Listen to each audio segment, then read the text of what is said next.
do little things matter, or is it solely the really large things that we take on?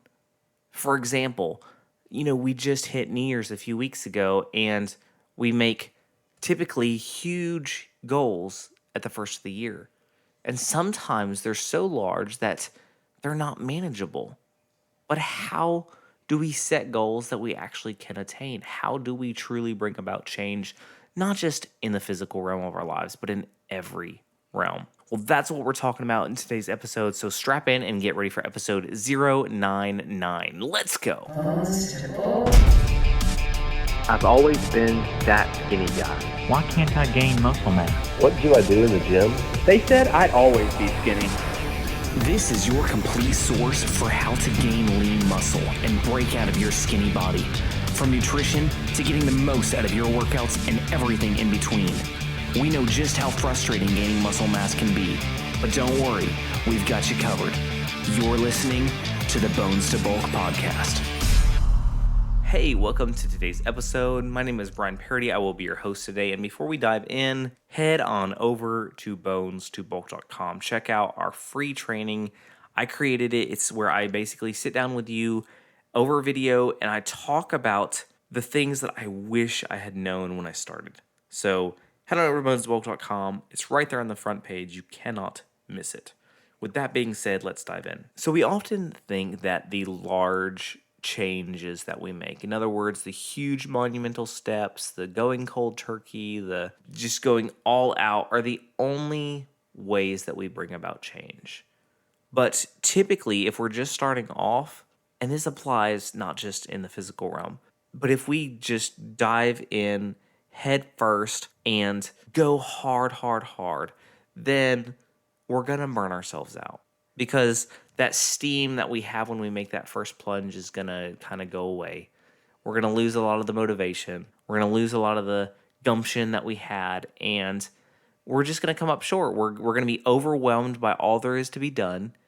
And typically we're going to burn ourselves out very, very quickly. Which is what happens so many times with, New Year's resolutions or, any kind of huge goal that someone sets. And it's not that the goal was too big. It was because the journey was set up poorly. And that's no one's fault. It's a learning process, setting new goals and doing new things, and it takes time to figure out the process and kind of how to do it. And there's no one size fits all either, so that makes it a lot harder. But there are some tried and true steps that work across the board for whatever your goal is. So number one, figure out your goal. I know that sounds like, well, duh, we're talking about goals, but you'd be surprised how vague some goals are. For instance, I want to make more money this year, or I want to gain muscle this year, or I want to move this year. Okay, those are all very basic goals, but they're so broad that you don't know whether you're making progress on them or not. For instance, if I say I want to gain muscle this year, well, that doesn't tell me anything, how much muscle. But if I say 20 pounds of muscle over the next 5 months, that gives me a clear goal. In other words, it's reasonable because that is attainable. It's measurable, which means that I can see if I'm making progress and adjust as need be. And I'm also able to break it up. For instance, okay, if I know that I want to gain 20 pounds of muscle in 5 months, that means I need to be gaining 4 pounds a month. That means I need to be gaining 1 pound per week of muscle. So I have that long-term goal, and then I have the shorter-term goals, which are my weekly goals. Now, in order to, gain 1 pound of muscle per week, I have to be lifting, and I have to be eating in excess of 3,500 calories a week. So that means I need to be eating 500 calories extra while lifting each day. So you can see how by having a specific goal, I can break it down to where I know what steps I need to take each day. Because if I just say, I want to gain more muscle, well, guess what? I don't have any clear vision of what I need to do each day. I have no clue what I should be doing today. Am I just lifting? Am I eating more? Am I eating less? Like, what's going on?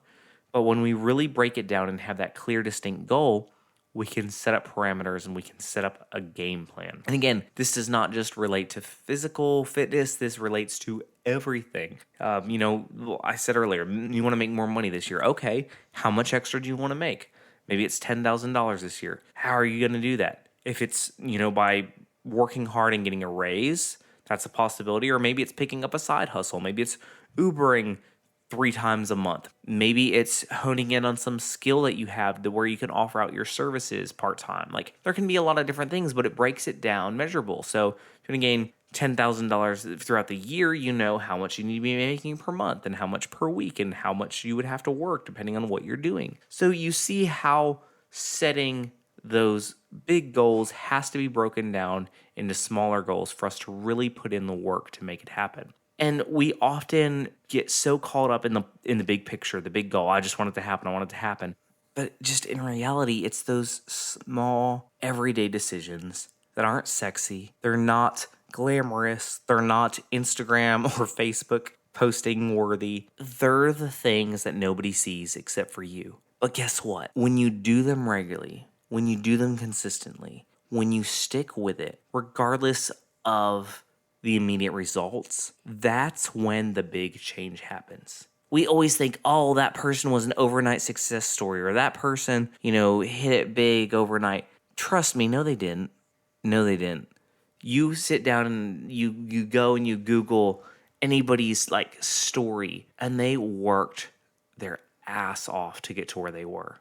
My wife's reading this book, and she pointed out to me it was all these famous people, like household names, people like, Tom Hanks and big names, and it was showing what they were all doing pretty much after they graduated while they were pursuing their dreams. And it was stuff like being a waiter, being a janitor, like very unglamorous things that these people did to support themselves while they chased their dream. Was that glamorous? No. But they were putting in the work, the everyday work they had to get to where they ultimately are now. And it's always like that. It's never a quick process. It's never a snap my fingers and everything is magically going to fall into place. It's not, oh, this magic diet or these supplements will just burn off fat and build muscle.